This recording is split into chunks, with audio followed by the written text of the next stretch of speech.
kenal Tuhan, kemudian menerima Tuhan Yesus sebagai Tuhan dan Juru Selamat, saya dibaptis. Saya belum bisa bahasa roh. Nggak bisa. Jadi bisanya cuman dikasih karunia mendengar suara Tuhan. Saya butuh waktu yang panjang untuk bisa bahasa roh. Dan saya pernah ikutin waktu setelah dibaptis, saya belum pelayanan, masih orang baru bertobat. Ya pas ada satu ibadah, katanya ibadah baptisan Roh Kudus dan baptisan api. Saya ikut, kemudian pembicaranya mungkin bule ya waktu itu ya. Kemudian ya siapa yang mau terima maju. Saya maju, saya mau terima. Tapi belum bisa bahasa rohnya. Ya nggak apa-apa. Itu bertahun-tahun tuh. Nah saya dapatnya di mana? Satu ibadah, salah satu gereja di sinilah Kelapa Gading, ibadah malam. Saya datang. Pas pujian penyembahan kan, saya pujian penyembahan dengan sungguh-sungguh hati. Nah, ternyata simple untuk bisa terima Roh Kudus dalam hati kita, bisa bahasa roh. Simple sekali. Jadi waktu kita memuji menyembah Tuhan, ya, memuji menyembah Tuhan, itu hati kita itu harus bebas. Jangan ada beban. Karena waktu saya datang beribadah malam itu, pikiran saya, hati saya nggak mikir kerjaan, nggak mikir usaha, nggak mikir studi anak-anak, tapi saya benar-benar lepas gitu. Jadi bukan berarti kita nggak boleh memikirkan apa-apa, tapi memang pada saat kita datang ke hadirat Tuhan, kayak kita mengosongkan diri kita, mau terima urapan yang baru. Ya, karena saya punya pengalaman seperti itu, saya sampaikan, kalau kita punya beban di dalam hati, ya, memang Roh Kudus bisa angkat, tapi Roh Kudus kan mau hati kita itu kaflingnya full untuk Dia. Jangan ada kafling yang lain kan. Kalau kasih ke Roh Kudusnya nggak full kan, manifestasinya juga nggak bisa full juga. Misalnya setengah-setengah dibagi kaflingnya, lain sama Roh Kudus ya. Susah, ya kan? Nah, makanya kalau di sini ada yang belum terima Roh Kudus ataupun baptisan Roh Kudus, siapkan hati ya, jangan pikir beban-beban yang lain di dalam hidup. Pada saat pujian penyembahan dinaikkan, benar-benar menyembah, pasti terima. Karena saya alaminya seperti itu. Setelah saya baptis sampai saya terima bisa bahasa roh itu mungkin at least 10 tahun. Lama loh 10 tahun. Tapi saya nggak mikirin ya ibadah, melayani ya melayani. Nah, tapi 10 tahun baru saya bisa bahasa roh. Bahasa roh ini memang penting sekali buat kita anak-anak Tuhan. Memang kadang-kadang kita lihat banyak ada pengajaran mengatakan ya yang penting percaya Yesus, nggak bisa bahasa roh nggak apa-apa. Ya nggak apa-apa juga, ya kan. Memang kan intinya terima Yesus kan keselamatan. Ya kan, kita selamat masuk surga. Karena kalau bisa bahasa roh, nggak masuk surga mau ngapain gitu loh. Iya kan, simpel aja kita. Tetapi bahasa roh ini perlu buat penguatan diri kita, pelayanan kita, kepekaan kita, relationship kita dengan Tuhan. Bagaimana kita bisa tahu Tuhan tuntun kita? Ya peka dengan Roh Kudus itu. Nah, sahabat TVC dimanapun Anda berada, cara menerima bahasa roh ini, Alkitab katakan di Kisah 2 ayat 1. Bisa dibuka Kisah 2 ayat 1. Simpel sekali sebenarnya. Simpel sekali. Kisah 2 ayat 1. Nah, ini dia. Ketika tiba hari Pentakosta, semua orang percaya berkumpul di satu. Nah, ini kan kita kumpul nih satu tempat nih. Orangnya kan lumayan banyak ini hari ini kan. Nah, kalau kita bersatu hati, nanti nyembah, selesai kita sharing firman Tuhan, kita perjamuan kudus, kita nyembah, saya yakin pasti ada yang terima. Karena ini Tuhan yang bilang kan, Alkitab yang bilang, ketika tiba hari Pentakosta, semua orang percaya berkumpul di satu tempat. Nah, intinya apa? Secara korporat kita berkumpul satu hati minta lawatan Tuhan. Nah, ayat selanjutnya adalah sudah angin, lidah api, semua dilawat berbahasa lain. Kita nggak ke situ. Nah, Roh Kudus itu kelihatan nggak, sahabat LTVC? Tidak kelihatan. Sehingga Yesus katakan di Yohanes 14:17, aku akan minta kepada Bapa. Ia akan apa? Memberikan kepadamu apa? Seorang penolong yang lain, yaitu Roh kebenaran. Dunia tidak dapat menerima dia. Ya kan? Dunia tidak dapat menerima dia. Sebab dunia tidak melihat dia dan tidak mengenal, tetapi kamu, siapa? You and I. Ya, itu apa kata Yesus? Mengenal dia. Hanya anak-anak Tuhan yang kenal Roh Kudus loh. Luar biasa kan? Hanya anak-anak Tuhan yang kenal Roh Kudus. Yang bisa merasakan lawatan Roh Kudus. Yang bisa merasakan hidupnya dipimpin oleh Roh Kudus. Yang bisa merasakan hidupnya apa? Penuh dengan Roh Kudus. Sebab ia menyertai kamu dan akan diam di dalam kamu. Roh Kudus itu menyertai kita, ada di dalam kita. Bukan di luar kita loh. Maka dari awal saya katakan, hati kita kaflingnya jangan dibagi-bagi buat yang lain. Ya. Mungkin pertanyaannya, kenapa sih Roh Kudus tidak dikenal di dunia ini? Hanya anak Tuhan yang kenal. Jujur ya, kadang anak Tuhan aja tidak kenal. Tidak kenalnya gimana kalau anak Tuhan yang tidak kenal Roh Kudus? Ada karya Roh Kudus, ada kuasa yang besar. Kalau punya masalah ke tempat lain nanyanya. Nah itu berarti apa? Nggak kenal sama Roh Kudus. Roh Kudus hadir di dunia ini dalam bentuk simbol. Contoh di Kisah Para Rasul 2 tadi dikatakan apa? Seperti angin. Nah Roh Kudus simbolnya seperti angin. Lah angin kan semua orang tahu, angin ya angin gitu loh. Nah yang bisa tahu ada lawatan Tuhan seperti angin itu siapa? Anak Tuhan yang peka, yang sering berdialog dengan Roh Kudus. Seperti api. Kan di Kisah Para Rasul 2 dia seperti api. Nah, kalau api kan kalau kita kena kan kita dibakar. Tapi ini enggak, justru dia apinya masuk ke dalam diri kita loh. Ini kan luar biasa sekali. Roh Kudus juga digambarkan sebagai air. Nah, kalau orang-orang yang tidak kenal kan air gimana sih? Air kan saya minum setiap hari, ya kan? Tapi itu simbol-simbolnya. Pernah nggak merasakan kalau dilawat Roh Kudus seperti disiram air? Nah itu gambarannya. Kalau tidak punya pengalaman dengan Tuhan, gimana kita bisa tahu kalau Roh Kudus itu seperti air? Di sini ada yang pernah merasakan seperti disiram air? Ayo. Harusnya ada. Seperti disiram air. Kemudian Roh Kudus itu digambarkan apa? Dalam terang. Pernah mimpi, gelap, tiba-tiba terang.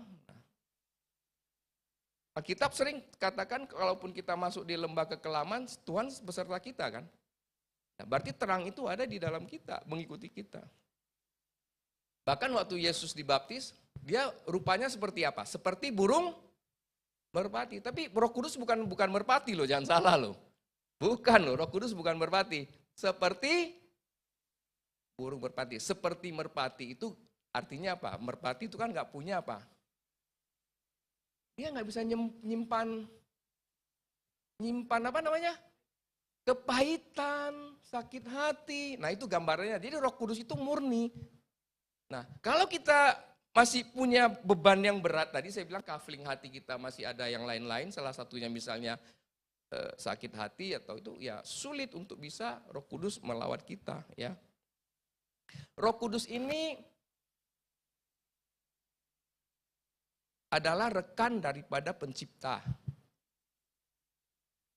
Roh Allah melayang-layang kan di kejadian itu, dia rekan daripada pencipta. Jadi Roh Kudus itu Allah Bapa, Allah Anak, Allah Roh Kudus. Jadi dia tiga tapi satu. Ya, Trinitas kita nggak ke situ karena itu panjang. Nah, selain dia terlibat di dalam penciptaan, dia terlibat lagi di dalam kelahiran Yesus. Karena Alkitab mencatat, Maria kamu akan mengandung dari Roh Kudus, akan melahirkan seorang anak dan dinamakan Yesus. Nah, dia terlibat di peristiwa yang besar-besar, penciptaan, kelahiran Yesus, dan di dalam kebangkitan lagi. Ya, di dalam kebangkitan dia terlibat. Yesus bangkit itu karena dahsyat Roh Kudus ini. Oleh sebab itu ya sahabat LTVC jangan malu-malu.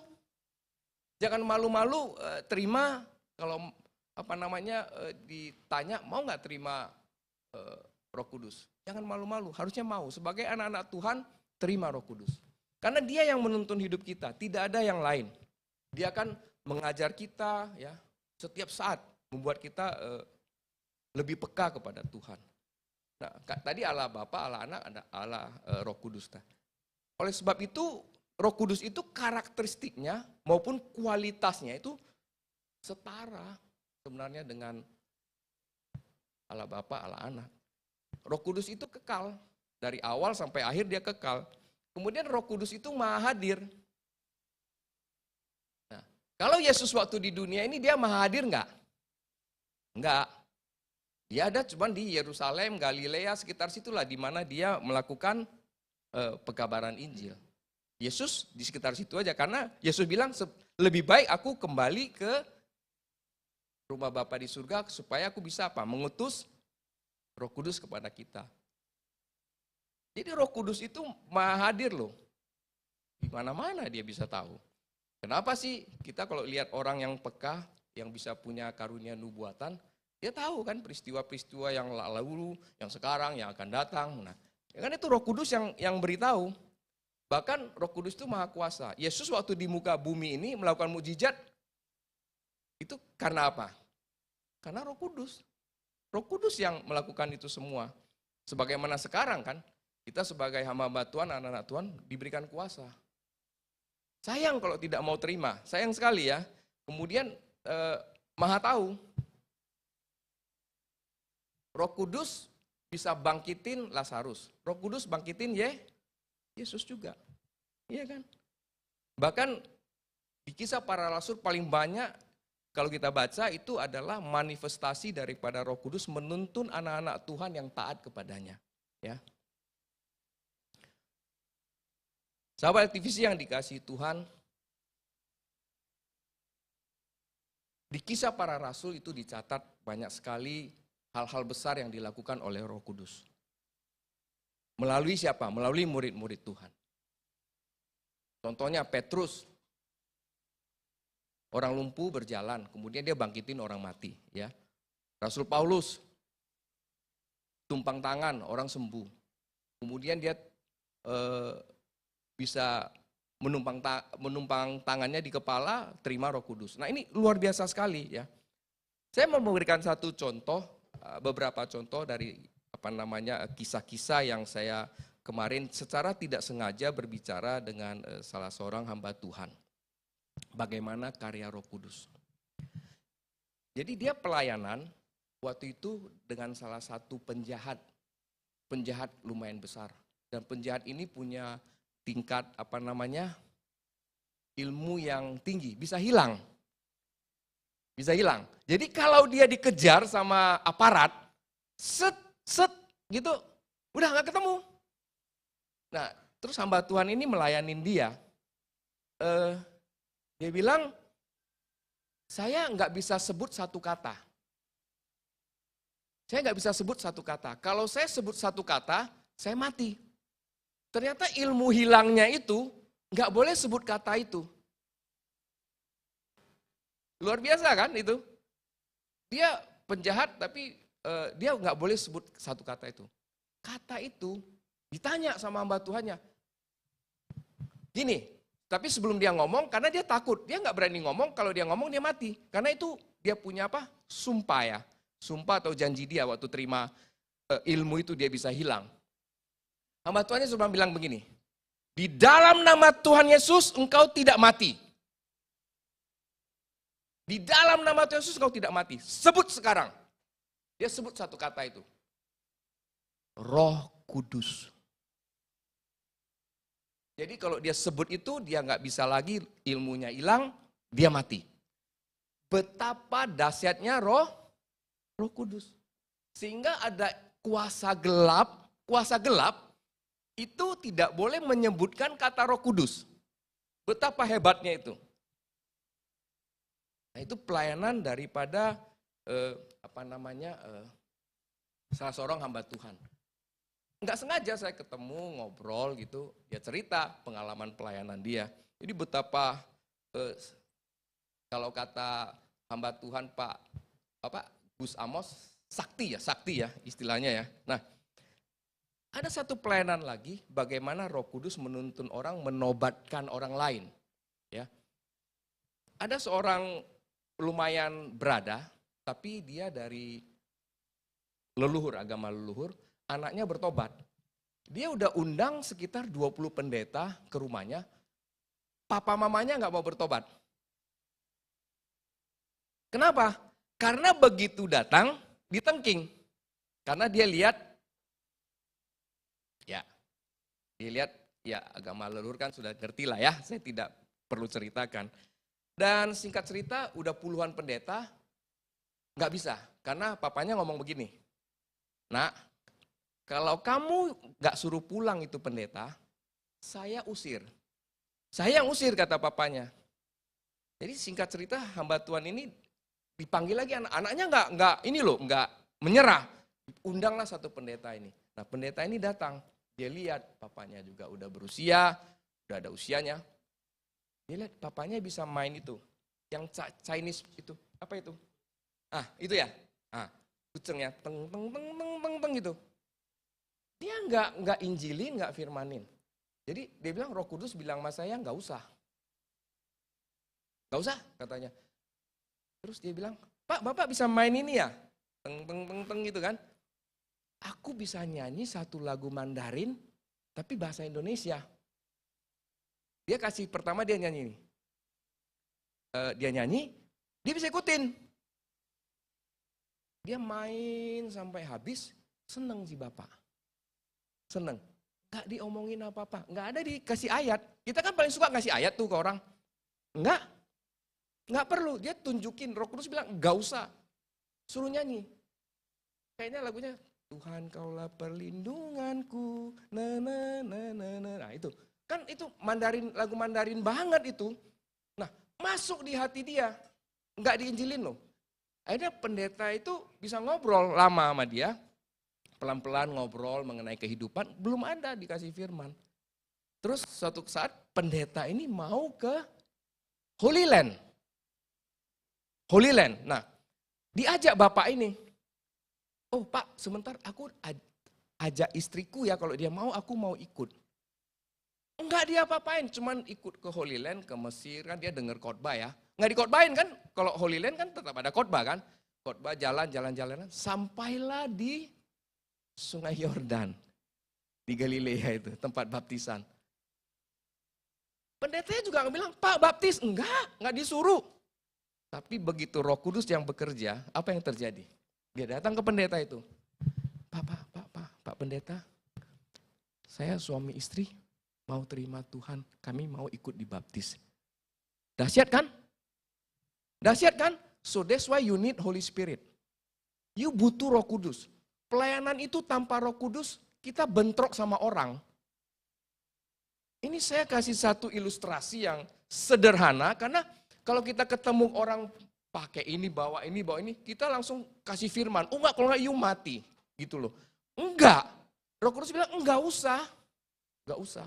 Karena ada waktunya Roh Kudus bekerja di dalam hidup kita. Nah, betapa Roh Kudus itu berkuasa loh.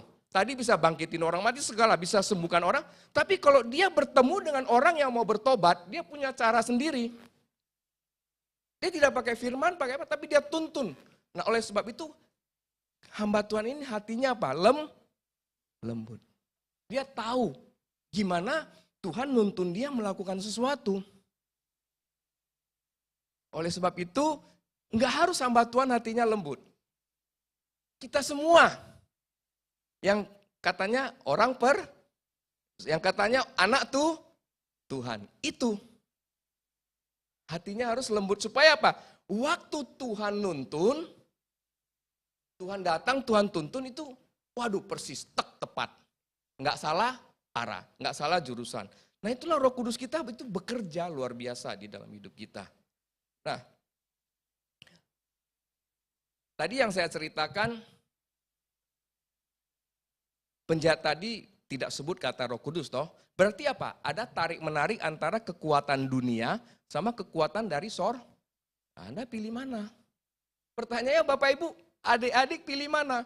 Mau kekuatan dari sorga atau kekuatan dari dunia? Jujur kadang-kadang kita mau dua-duanya kan.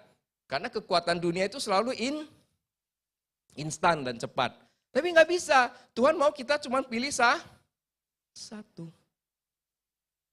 Atau kenapa anak-anak Tuhan tetap aja nggak terima nggak terima Roh Kudus, nggak bisa bahasa roh. Sebenarnya nggak apa-apa, tapi kan kalau kita renungkan kembali dari kisah-kisah ini, berarti kita sendiri harus siap sebenarnya. Kalau nggak siap kita nggak bisa terima. Kita harus benar-benar siap ya.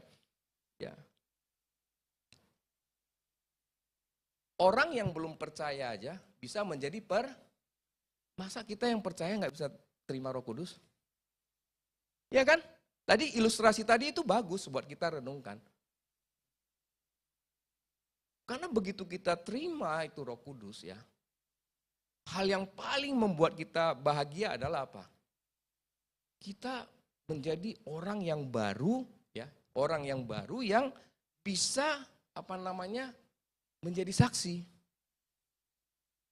Menjadi saksi itu lewat apa? Lewat kehidupan kita. Orang lihat Yesus di dalam kehidupan kita. Ini yang paling paling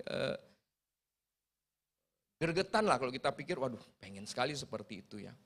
Dan ya tentunya pertempuran dalam diri kita ada waktu mau terima Roh Kudus sama enggak itu pertempuran. Karena gini, roh dunia itu berusaha menutup mata kita untuk benar-benar tidak melihat Roh Kudus, tidak melihat karya Roh Kudus. Benar-benar mau ditutup mata kita supaya kita nggak kuat. Karena begitu Roh Kudus ada dalam kita udah berseteru dengan roh dunia loh. Ya pasti kebanyakan orang takut. Kalau benar-benar saya terima Roh Kudus nanti saya berseteru dengan roh dunia. Gak usah takut lah. Roh Kudus itu bisa memberikan Anda jalan keluar di dalam hidup kita semua. Kekuatan dunia ini kecil lah dibandingkan kekuatan dari sorga. Lebih besar kekuatan dari sorga untuk kita. Oleh sebab itu ya percaya. Begitu Roh Kudus lawat, sakit sembuh loh.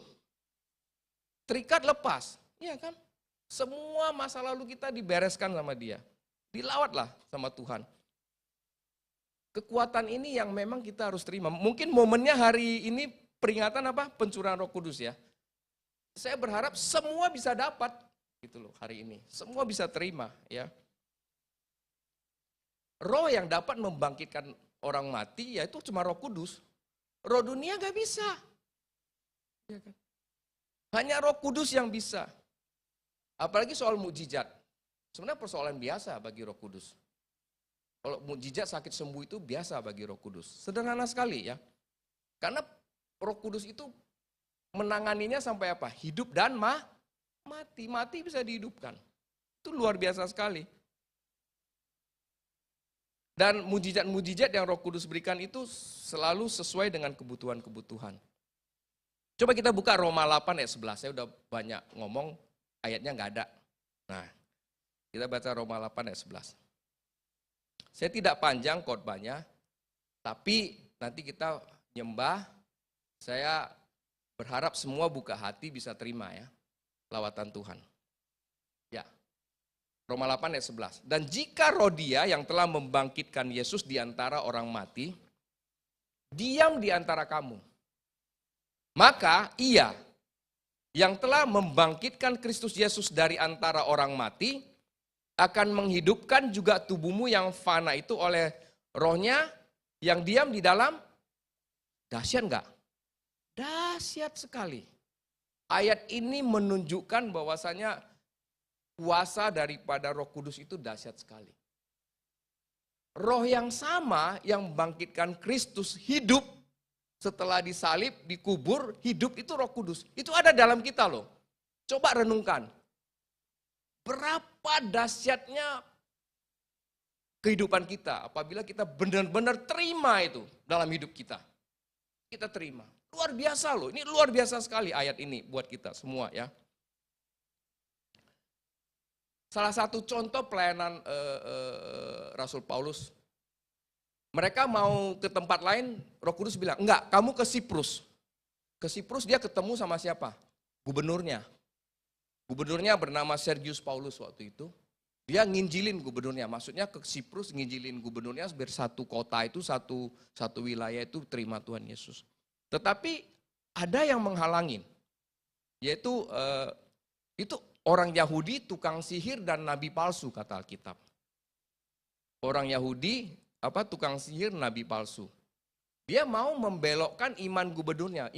Gubernur ini kan baru dengar ini kabar baik dari Paulus. Dia percaya ada Yesus, ada Roh Kudus. Si Elimas namanya, Elimas. Nah, itu berusaha menghalangi. Akhirnya apa? Paulus bilang apa? Mulai hari ini mata kamu tidak bisa melihat. Benar nggak terjadi? Benar loh. Bukan hanya sekedar menyembuhkan, ya, membangkitkan orang mati, tetapi pada saat mau dihambat pekabaran Injil, itu Paulus bisa memakai kuasa itu untuk melumpuhkan tukang sihir itu. Sehingga ya anak-anak Tuhan tidak perlu takut. Ya, kuasa Roh Kudus itu jauh lebih besar dari kuasa apapun di muka bumi ini. Ya, nggak perlu takut. Nanti orang bikin begini. Teman saya pernah cerita, tidak jauh dari sini tokonya, itu sebelahnya itu buka restoran, dia tokonya di sebelahnya persis, dia servis AC. Nggak jauh dari sini, dia cerita, begitu restoran itu buka, dia nggak damai, dia bilang. Ternyata mereka pakai kuasa yang macam-macam. Satu hari, dia pulang, dia tutup toko, dia pulang, dia muter, terus dia lihat, kok di depan toko saya kayak ada orang sapu. Depan tokonya kayak ada orang sapu, tapi bukan orang sapu, orang tokonya tutup nggak ada orang. Itu kuasa kegelapan kayak orang sapu. Orang sapu. Dia bingung, dia tungguin 15 menit, dia berhenti, dia liatin terus tokonya. Kok nggak pergi-pergi tuh orang? Dia pulang ke rumah, dia jemput istrinya, balik lagi lewat tokonya, karena kalau dia keluar dari rumah masih lewat tokonya. Dia lihat kok masih ada. Nah, singkat cerita setelah beberapa minggu kemudian ada temannya datang. Ya mau bilang hamba Tuhan, mau bilang penginjil, iya. Terus dia suka ajak doa teman saya. Pernah datang sini itu teman saya sekali. Ajak doa, dia bilang, Tuhan kasih saya penglihatan, depan toko kamu ditanam sesuatu supaya kamu bangkrut. 3 meter di dalam. Mana mungkin itu udah saya semen, bagaimana nggak ada bekas digali, nggak ada bekas, tapi nggak ada bekas digali, nggak ada bekas apa-apa, tapi ada di dalam katanya. Kuasa gelap. Akhirnya ya dicabut, dipatahkan. Jadi kuasa Tuhan itu jauh lebih besar, nggak perlu takut. Amin. Dan akhirnya apa? Toko di sebelahnya yang tutup. Tapi teman saya bilang sampai kurus waktu peperangan rohani itu. Iya. Karena dia di sebelah, perang terus. Oleh sebab itu, bersungguh-sungguhlah di dalam Tuhan. Jangan setengah-setengah. Itu teman saya itu berperang itu, ya, nggak main-main itu. Nah, Roh Kudus ini peka, ya, Roh Kudus ini peka. Dia bisa tahu apa yang kita kerjakan, dia bisa tahu apa yang dia mau kita kerjakan. Nah, buka Efesus 1 ayat 14. Setelah ini saya selesai. Nanti kita nyembah aja ya. Supaya kita terima lawatan baru, supaya sepanjang tahun sampai tahun depan kita kuat ya. Kita nyembah, nanti kita terima lawatan Tuhan. Oke. Efesus 1 ayat 14 bisa dibuka? Efesus 1 ayat 14. Efesus 1 ayat 14. Bisa dibuka? Udah ya? Oke. Dan Roh Kudus itu adalah apa? Tuh. Siapa yang memberi jaminan kepada hidup kita? Saya tanya Bapak Ibu, sahabat LTVC. Roh Kudus itu adalah jaminan bagian kita sampai kita memperoleh apa? Seluruh, yaitu apa? Penebusan yang menjadi kita milik Allah untuk apa? Wow, saya baca ini saya merinding loh. Oleh sebab itu jangan sampai kita tidak terima Roh Kudus. Dia memberikan kita jaminan loh, hidup kita itu dijamin. Mau hidupnya dijamin? Mau dong, Roh Kudus jamin. Makanya bersekutu dengan Roh Kudus. Ya. Bersekutu dengan Roh Kudus, ini penting sekali. Nah, karena dia menjamin kita, Roh Kudus itu harta yang berharga enggak? Berharga. Saya pernah khotbahkan di sini, oleh hati kita kan harus disimpan bisa menerima hal-hal yang berharga di dalam hidup kita kan. Nah, saya waktu khotbah itu saya bilang hati kita itu kayak safe deposit box. Masih ingat kok teman-teman yang lain ya.